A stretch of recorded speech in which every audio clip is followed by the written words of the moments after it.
春天来了，伴随着花香，我的媳妇儿派我一个看似浪漫却实际上挑战种种的任务——拉沙土。因为据说沙土种的菜不仅好看还好吃。首先，我得把门口的菜具整理好，然后坐上我的4驱拖拉机，准备出发。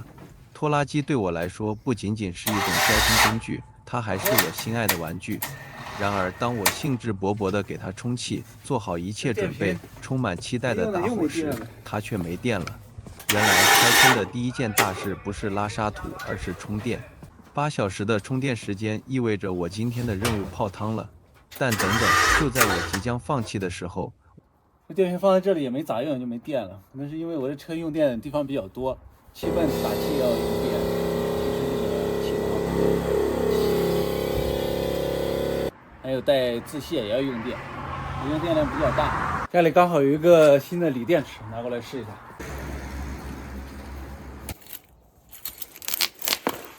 这是一个磷酸铁锂电池，本来是给小汽车用的。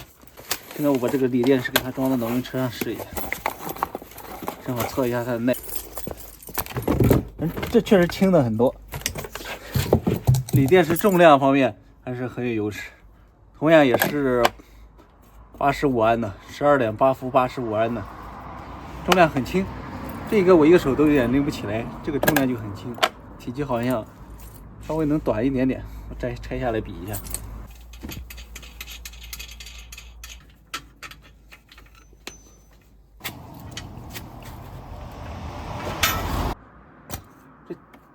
铅酸的差不多可能接近有2个这个磷酸铁锂的重量，看有电没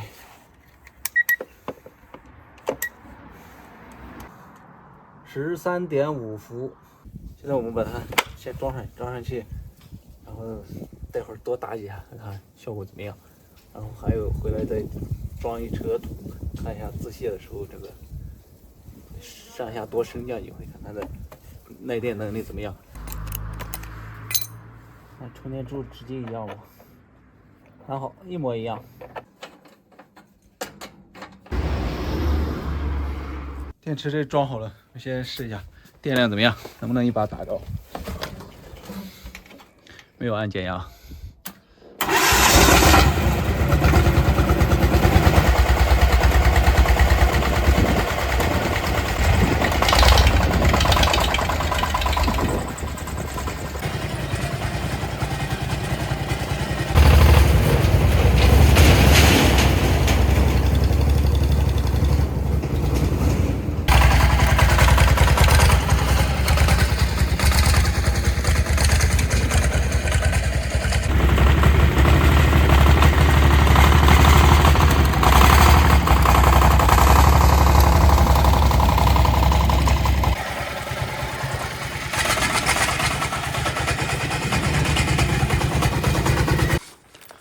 这里面是个废弃的鱼塘，是我大伯家的。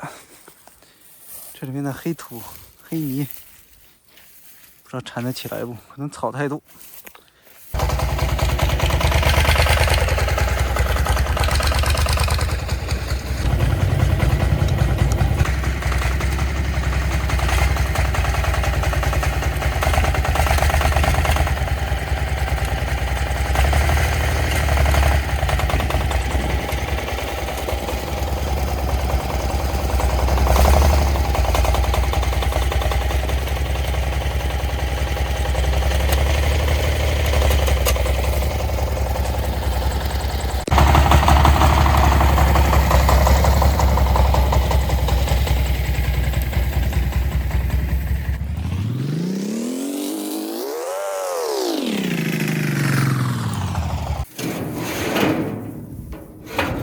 这里是我大伯的鱼塘，现在没有用了。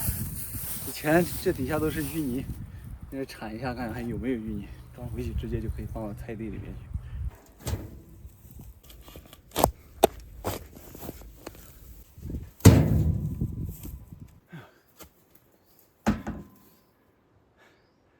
车厢太大了，装了半天还没满。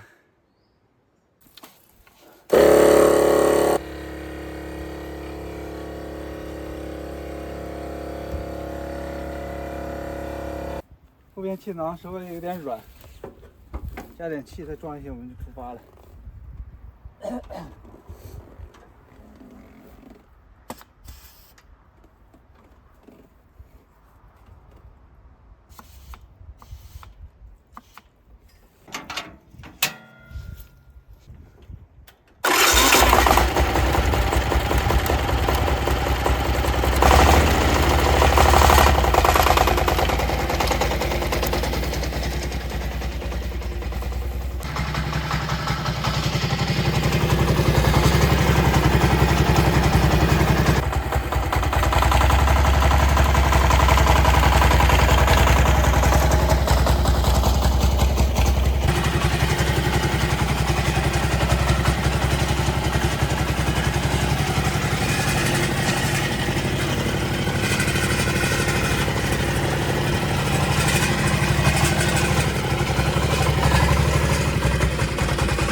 这台车现在用的自卸也是纯电动的。今天我就多打几次，看这个电机，打上5次左右，测量一下电池能掉几个电。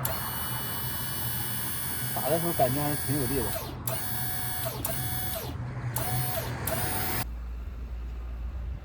这里测量还有13.26伏，然后连续打这个液压升降，打个5到10次。就量一下看升多少。